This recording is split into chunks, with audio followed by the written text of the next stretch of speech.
तीन कापड़ेर पैकेट तो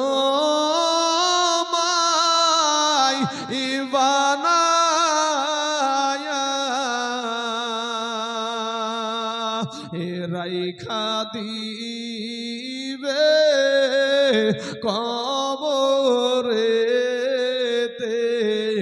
सोया राइखा दीबे कबरेते सोया तीन कापड़ेर पैकेट तो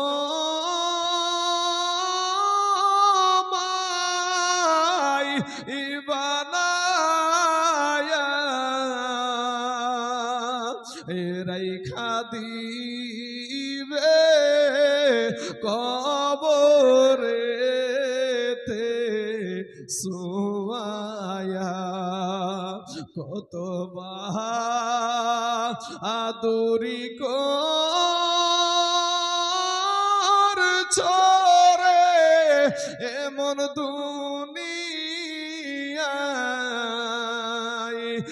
মরার পরে কবরেতে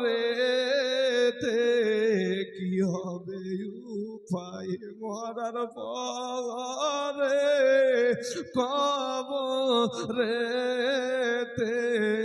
কি হবে উপায় ভাই গো আজরাইল এসে সামনে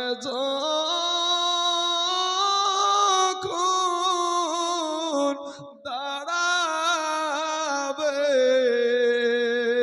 কি জবাব দিবা গো ভাই জান ভাষা খুঁজে নাহি পাইবে আজরাইল কার কখন আসবে কেউ জানে না আমাদের জলঙ্গিতে একটা রেকর্ড আছে আমার বাড়ি এখান থেকে 34 কিলোমিটার দূরে হতে পারে 30 কিলোমিটার দূরে হতে পারে কিন্তু আপনাদের এই জলঙ্গির নদীতে কুয়াশার মধ্যে দিয়ে একটা বাস পানিতে নেমে গিয়েছিল মনে পড়ে আপনাদের আচ্ছা ভাই ওই ছেলেগুলোকে জানতো যে আমাদের এখন মারণ হবে তা ভাই আপনাদের গোরস্থান ময়দানে যদি আমরা 5 বছর 6 বছর 7 বছরের ছেলে আপনাদের গোরস্থান ময়দানে আছে না নাই গো আছে আমাদের মতন যুবক তরুণ যুবক ছেলে আপনাদের গোরস্থানে আছে না নাই আপনার মতন সাদা দাড়িওয়ালা বাবজি অনেক সাদা দাড়িওয়ালা মানুষ এখানে বসে আছেন আপনাদের বয়সের মানুষ আপনাদের গোরস্থানে আছে না নাই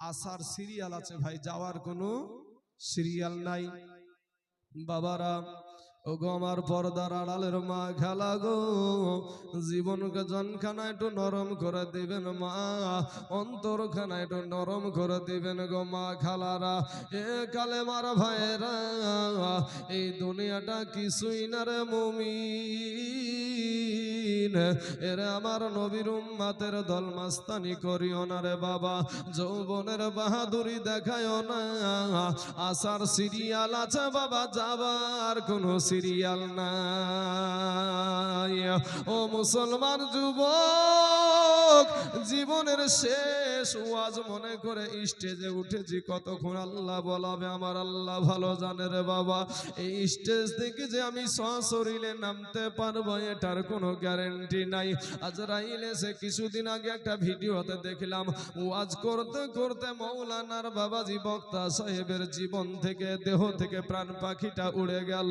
ও সোনা মানিক এই ভিতরের খাঁচাতে যে প্রাণ পাখিটা বের হবে কখন কেউ জানে না আজকে বাবা গো আপনাদেরকে বলবো দিলখানা নরম করে দেন বাবা আমার আল্লাহর গোলাম হয়ে যাও রে যুবক আমার নবীর আদর্শের মালাটা গলায় পরিয়ে নাও আমি তোমাদেরকে বলছি না আমাদের মতন হুজুর হয়ে যাও ও মুসলমান যুবক তুমি যেখানে আছো যেই জায়গাতে আছো ডাক্তার হও মাস্টার হও এমবিবিএস ডাক্তার হও তুমি প্রফেসর হও পুলিশ হও তুমি ওই জায়গায় থাকো কিন্তু তুমি বেয়াদব হয়ো না আমার নবীর আদর্শের মালাটা গলায় পরিয়ে নাও এ আমার মুসলমান যুবক ভাইরা রে তোমাদের মতো একটা যুবক তোমাদের মতন একটা যুবক নওজোয়ান তরুণ যুবক বাবা, আমার নবী যখন কালেমার দাওয়াত দিত রে বাবা,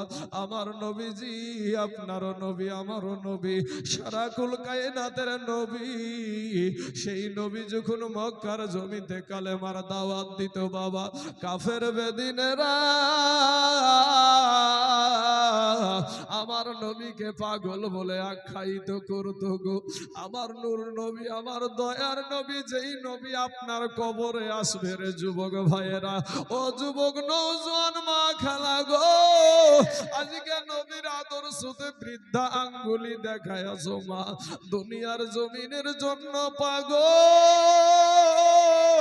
কিন্তু মহিরা গেলে মাগো তোমার কবরে তোমার স্বামী যাবে না, ও ভাইজান তোমার কবরে তোমার বিবি যাবে না, তোমার কবরে তোমার মা যাবে না, বাবা যাবে না, ও মুসলমান ভাই তোমার কবরে সশরীরে আমার নবী আসবে। জোরে বলেন একবার সুবহানাল্লাহ।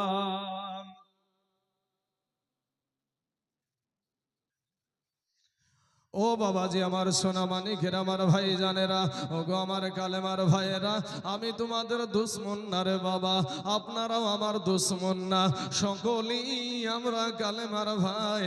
আমার যেই নবীর কথা আপনাদেরকে বলছি বাবা, ওই নবী কেমন নবী গো, ওই নবীর শরীরে বাবা এটা মশা বসতো না। জোরে বলেন না একবার সুবহানাল্লাহ। ওই নবীর শরীরে একটা মাছি বসতো না, ওই নবীর শরীরে কাফেরেরা পাথর মেরে তায়েফের জমিনে আমার নবীকে রক্তাক্ত করে দিয়েছিল রে বাবা। আমার নবী আপনার জন্য আমার জন্য 63 বছর জীবন জিন্দেগি কান্না করলো, এখনো নবী আপনার জন্য কবরে শুইয়া কাঁদে গো। আজ সেই নূর নবী দয়ার নবীকে যেই শরীরে বাবা মশা বসতো না, মাছি বসতো না রে বাবা, কাফের বেদিনেরা আমার নবীকে পাথর মেরে রক্তাক্ত করে দিয়ে আমার নবীকে তায়েফের জমিনে যখন বাবা আমার নবীকে পাথর মারে পাগল বলে, আমার নবী একবার নয় দুইবার নয়, প্রথম যখন জমিনে পড়ে গিয়েছিল আমাদের নবীজির মা ছিল না রে বাবা, বাবা ছিল না, আমার নবীজির দাদাও চলে গিয়েছিল, চাচা আবু তালেব চলে গিয়েছিল।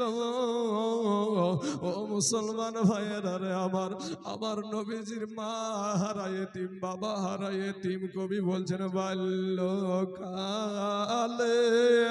এ মা বাপ যারো মরে রে,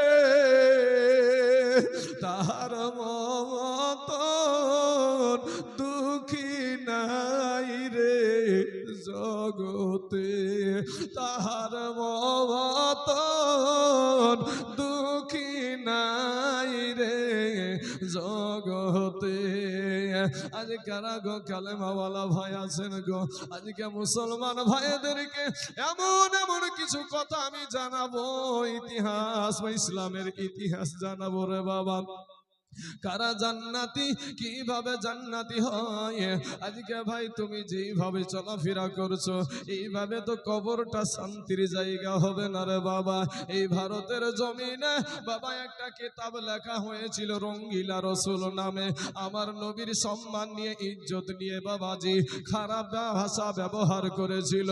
এই ইলম একজন বাবাজি রঙ্গিলা রসুল কিতাব যিনি লিখেছিল, ও বাবাজি এই রাজপাল সিং ইংরেজের আমল তখন চলছিল বাবা, এমন সময়তে যখন আমাদের নবীর সম্মান হানি করার জন্য কিতাব লেখলো, কিতাবের নাম দিল রঙ্গিলা রসুল।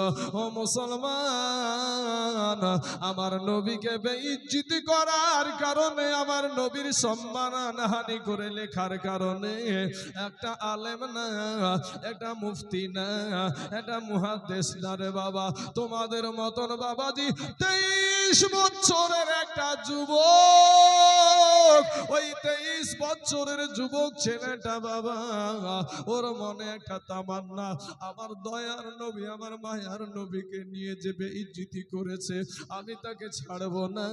এটা কাঠমিস্ত্রি ছিল রে বাবা, ওই কাঠমিস্ত্রি বাবা কিছু টাকা জমিয়ে জমিয়ে বাবাজি একটা চাপনার চাকু কিনেছিল, একটা অস্ত্র কিনেছিল। মায়ের কাছে গিয়ে বলে, মা গো, ও গো মা, আমি তোমার সন্তান জন্মের মতন দেখে নাও গো মা, আমি ইলমুদ্দিন আর তোমাকে মা বলে ডাকতে পাবো না, আর তোমাকে আমি মা বলে ডাকার সুযোগ পাবো না। তোমার সন্তানের, তোমার যুবক ছেলের চেহারা খানা তুমি আর দেখতে পাবা না। এই ভারতের জমিনে ইলমুদ্দিন মা জননীর কাছ থেকে বিদায় নিয়ে বিবিকে বলছে, বিবি রে, এতদিন তোমার সঙ্গে আমি ঘর সংসার করছি গো বিবি, হয়তো কোনো হক আমি আদায় করতে পারি নাই গো বিবি, জন্মের মতন আমাকে ক্ষমা করে দাও, আমার সঙ্গে আর সাক্ষাৎ হবে না। কেন, কি কারণে? বলে, ওগো আমার বিবি, যেই নবী না হলে আমরা আসতাম না দুনিয়ার জমিনে, যেই নবী না হলে আসমান হতো না, জমিন হতো না, সেই নবীর আমি একটা পাগল গো বিবি, আমি ওই নবীর দুশ্মনকে জাহান্নামে পাঠাতে যাচ্ছি গো বিবি। ও মুসলমান, 23 বছরের নাম হলো ইলমুদ্দিন। ওই ইলমুদ্দিন বাবা আপনার ওই রঙ্গিলা রসুলের কেতাব লেখক রাজপাল সিংকে বাবা রে দুনিয়া থেকে জাহান্নামে পাঠায়া দিয়েছিল। আজ তুমি কেমন যুবক, আজ কেমন তুমি আল্লাহওয়ালা হয়েছো ভাই, আজকে তোমার মুখে কলেমা নাই রে বাবা, আজকে তোমার ভিতরে আল্লাহর নাম নাই, নবীর প্রতি দুরূদ শরীফ পড়তেও চাও না। ও মুসলমান ভাই, আজকে 5টা কালেমা আমরা কে অনেকেই জানি না রে ভাই জান, অনেক যুবক আছে আমাদের নবীর নামটাও জানে না রে বাবা। কিন্তু আল্লাহকে পেতে হইলে, আমার নবীকে পেতে হলে বাবা, সাহাবীরা কেমন করে নবীকে পেয়েছে তাদের ঘটনা তুলে ধরবো। এ মুসলমান, ওই তায়েফের জমিনে আমার নবীকে যখন পাথর মারে গো, আমার নবী বলে, শুনো আমি পাগল না গো, আমি পাগল না, আমি তোমাদেরকে বাঁচানোর জন্য এসেছি। এই দুনিয়ার পরেও আর একটা দুনিয়া আসবে, সেখানে তোমাদেরকে প্রশ্নবিদ্ধ হতে হবে। তার দাওয়াত নিয়ে সেই এক আল্লাহকে বিশ্বাসী করার জন্য আমি এসেছি। কিন্তু কাফের বেদিনেরা বাবা মেনেছিল না। আমার দয়ার নবী মায়ার নবী নূর নবীকে বাবা পাথর মেরে নবী যখন জমিনে পড়ে গেল গো, বাইরে বন্ধুর ঘাড় ধরা আর পুলিশের ঘাড় ধরা এক না, বন্ধুর ঘাড় ধরা আর পুলিশের ঘাড় ধরা এক না। আমার নবীজির কলার খানা ধরে জোর করে আবার উঠায়া ধাক্কা মেরে হাঁটাই, বন্ধুর ধাক্কা মারা আর পুলিশের ধাক্কা মারা এক না। আমার দয়ার নবী মায়ার নবীকে বাবা ধাক্কা মেরে বাবাজি রাস্তায় হাঁটায়, আবার পাথর মারে। আমার নবী যখন 3য়বার জমিনে পড়ে গেলেন গো, 3য়বারও আমার নবীকে আপনার কাফের বেদিনেরা উঠালো, 3য়বার আমার নবী বেহুশ হয়ে গেছে, অজ্ঞান হয়ে গেছে। এ কালে বারো ভাই, আজ ভারতের জমিনে মুসলমানদেরকে এত লাঞ্ছিত বঞ্চিত পদদলিত করে, এরপরেও মুসলমানেরা কারো ধর্মে আঘাত করে না, কারো মন্দিরে আঘাত করে না, কারো গির্জায় আঘাত করে না, কারণ ইসলাম ধর্ম এটা থেকে আমাদের হাত বেঁধে দিয়েছে বাবা। ও মুসলমান যুবক রে, ও আমার কালেমার ভাই, ফিরে এসো, তওবা করে আমার আল্লাহর কাছে ক্ষমা চাও। আমার আল্লাহ তোমার জীবনের সব গুনাহ মাফ করে দিবে। জোরে বলেন সুবহানাল্লাহ। আমার আল্লাহ বলে, বান্দা রে, আমি তোর আল্লাহ, তোকে বড় মুহাব্বত করি রে বান্দা, আমি তোকে বড় ভালোবাসি রে বান্দা, আমি তোকে দুর্বল করে সৃষ্টি করেছি রে রে বান্দা, ওরে বান্দা তোকে আমি আদর করে সৃষ্টি করেছি রে বান্দা, তুই দুর্বল হওয়ার কারণে তোর উপরে আমার মায়াটাও বেশি। জোরে বলেন না একবার সুবহানাল্লাহ। এ মুসলমান যুবক ভাইয়ের আমার মা খালা গো, শুনে যান আজ রাতের বেলা মা সাইয়্যিদিনা মা সাল্লাল্লাহু আলা মুহাম্মাদিন মোহাম্মদ হরদম জবান পাক নামে মোহাম্মদ হরদম জবান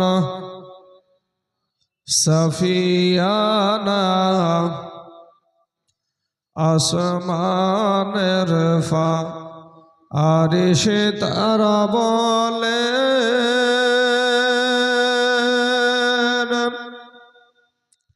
এ আজ আমাদের খুশির দিন,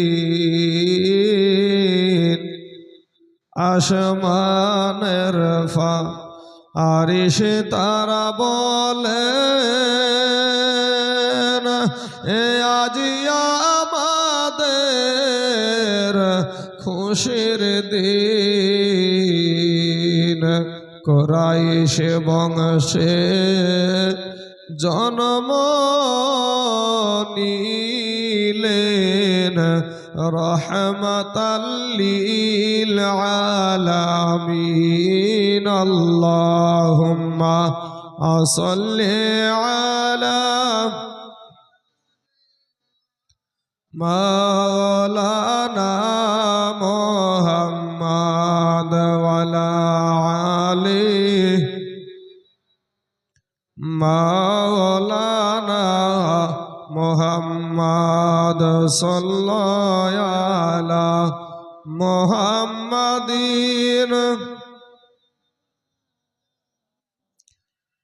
এ দুনিয়া পড়ে থাকবে, এ দুনিয়া পড়ে থাকবে, ও যুবক ভাই আমরা একদিন থাকব না।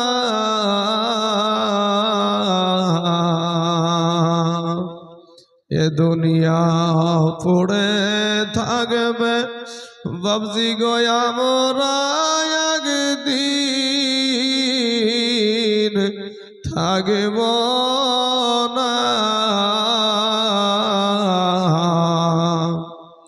সবাই আমাদের ভুলে যাবে, সবাই আমাদের ভুলে যাবে, নবী গো আপনি ভুলেন না।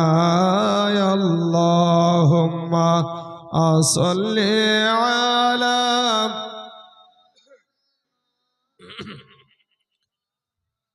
মুহাম্মদ ওয়ালা আলি সাইয়্যিদিনা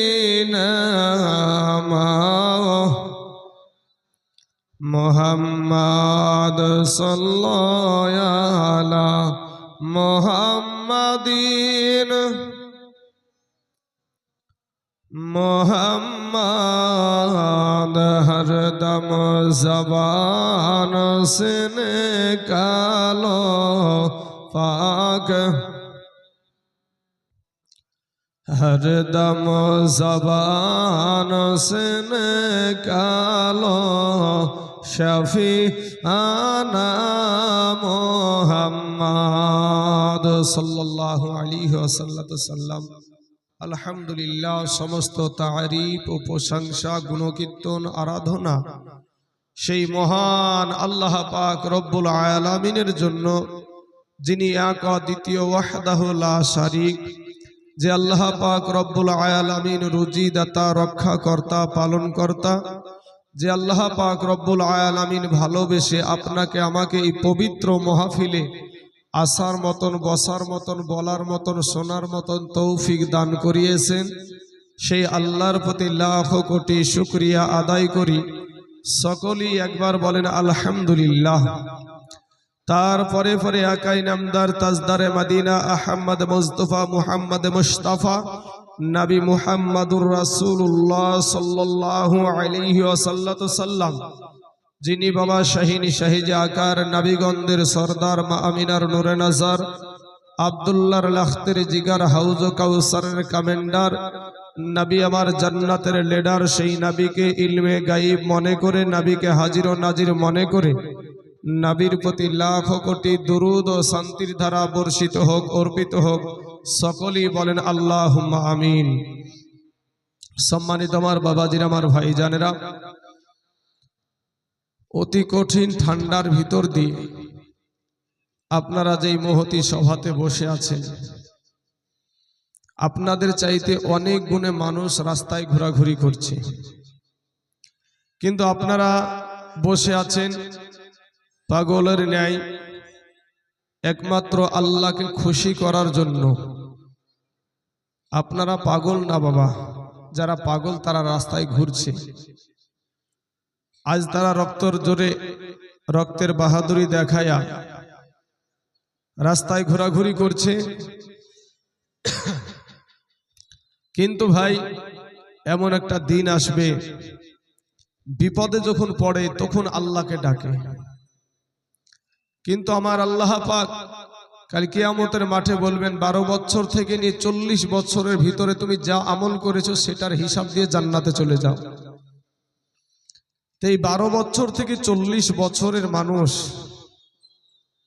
যারা আজ রাস্তায় ঘুরছে, তারা সেদিন হিসাব দিবে যে আমরা জলসা শোনার নাম করে গিয়েছিলাম, পাকা মিথ্যা কথা বলিয়ে রাস্তায় ঘুরে বেড়াচ্ছিলাম। সম্মানিত আমার দর্শক বিন্দু, আমার রাস্তায় চলাফেরা করা মা ও বোনেরা এবং ভাইয়েরা, সকলকে আমি অনুরোধ করব যে এটা একটা মহতী সভা, এই মহিলা মাদ্রাসা। সম্মানিত ভাই, আপনাদেরকে না বললে হয়তো আপনারা সজাগ, হয়তো অতটা জানতে পারবেন না, কিছুটা জানতে পারবেন। মহিলা মাদ্রাসার জন্য একটা পুরুষ মাদ্রাসায়, একটা পুরুষ মাদ্রাসা যখন চলে তো অনেকের বাড়িতে বাড়িতে বাচ্চাদের নিয়ে কালেকশন করা হয়, হয় না গো? কিন্তু মহিলা মাদ্রাসায় কি এটা করা সম্ভব হবে ভাবছেন? যাওয়া যাবে মহিলাদেরকে নিয়ে? মহিলাদেরকে নিয়ে যাওয়া যাবে না।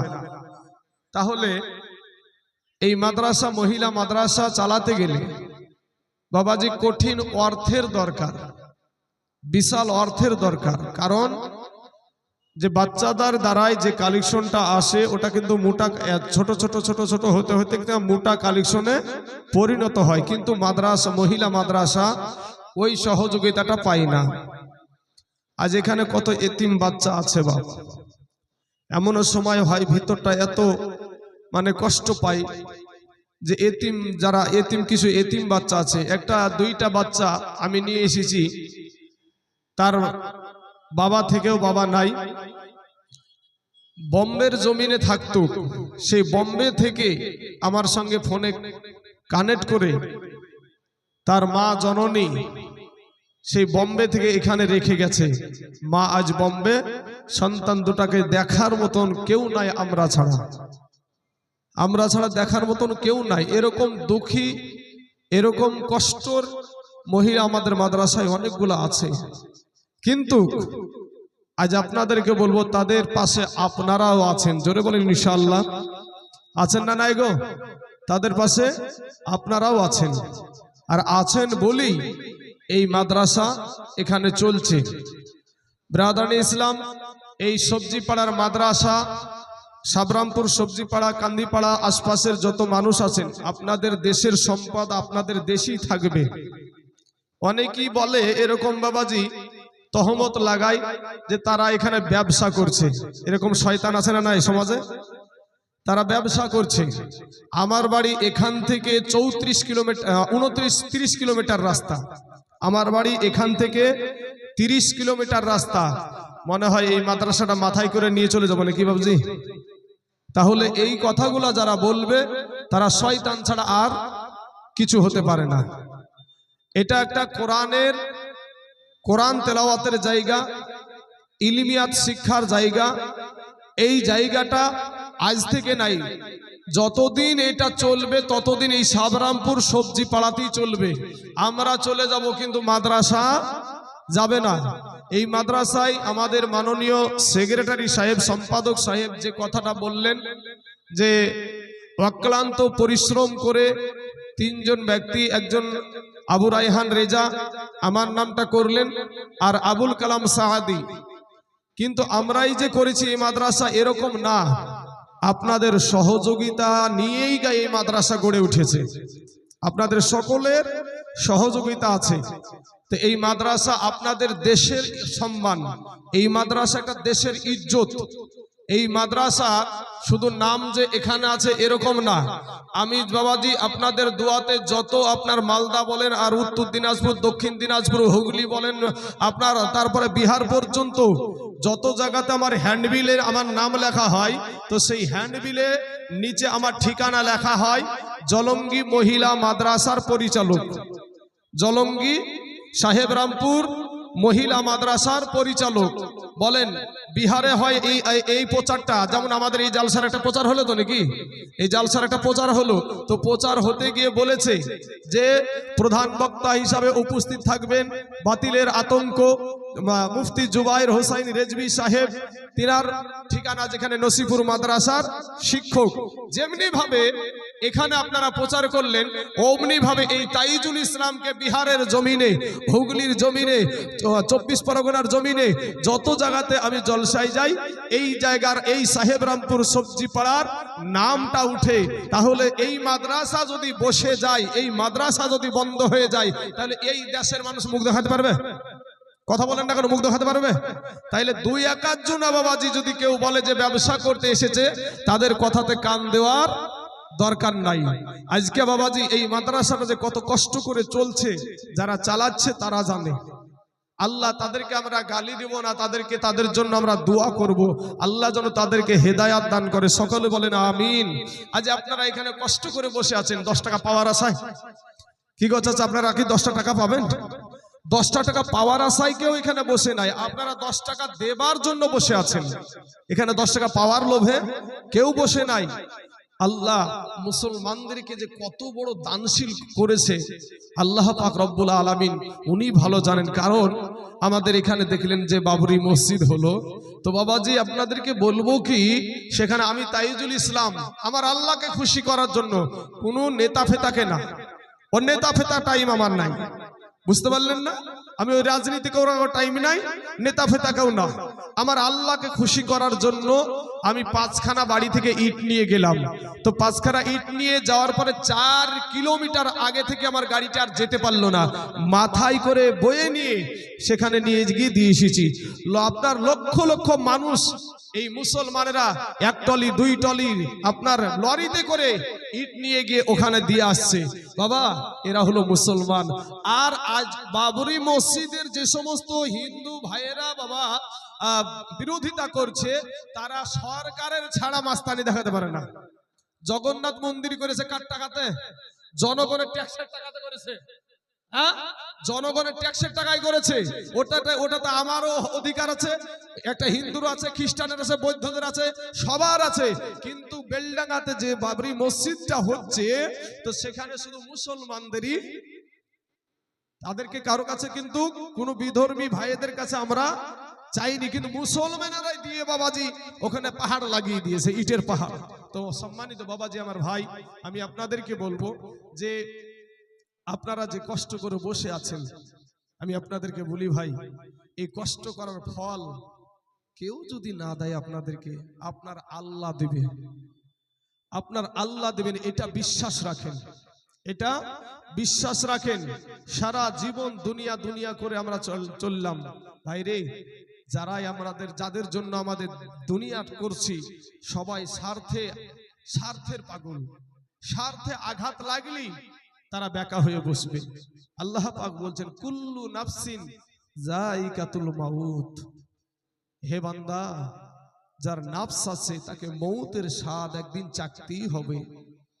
তিনখানা কাফন ছাড়া আপনাকে কিছুই দিবে না, তিনখানা কাফন ছাড়া ভাই কিছু দিবে না। আব্বা জান দিলখানা একটু নরম করে দিবেন, দিলখানা একটু নরম করে দিয়ে আল্লাহর কাছে যদি দু ফোঁটা পানি ছেড়ে দিতে পারেন, একটু বিবেকের আদালত দিয়ে চিন্তা করে দেখেন যে জীবনে কত গুনাহ করেছেন। একটু চিন্তা করেন, 5 মিনিট চিন্তা যদি নিজেকে নিয়ে করি তাহলে বুঝতে পারবো যে আমরা জান্নাতি না জাহান্নামী, এটা নিজেরাই বুঝে যাব। কারণ আমাদের চোখ দ্বারা কত গুনাহ করেছেন এ ভাইয়েরা, এই চোখের দ্বারাই কত গুনাহ, এই হাতের দ্বারাই কত গুনাহ, এই জবান দ্বারা কত মিথ্যা কথা, কত গীবত করা, চুগলখড়ি করা, মুখের ভাষা খারাপ করা, কত কিছু আমরা এই জবান দিয়ে করেছি। তাতে আমাদের মুখের গুনাহ হয়েছে না হয় না গো ভাই? নিশ্চয় হয়েছে। তাহলে আমাদের চোখের গুনাহ, মুখের গুনাহ, হাতের গুনাহ, পায়ের গুনাহ, কানের গুনাহ, এই অন্তর দিয়ে কত মানুষের জন্য খারাপ নিয়াত করেছি। এই অন্তরের গুনাহ কি নিয়ে কবরে যাবেন ভাই? তিনখানা কাফন ছাড়া কিচ্ছু আপনাকে দিবে না। কবি